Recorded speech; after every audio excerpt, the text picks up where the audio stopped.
ርሑስ በዓል ናጽነት በ30 ዓመት እንኳን ኣብዚ ኣብቃዕና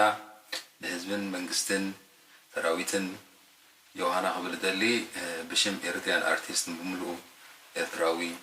ወጻኢ ድርከብ ኣብ ውሽጢ ድርከብ ድማ እንኳን ኣብዚ ዕዙዝ ዕለት ዘብቃዕና ቴንክ ዩ ክብሪ ሞገስ እንደዚህ ናጽነት ዝሃቡና ስዋዕት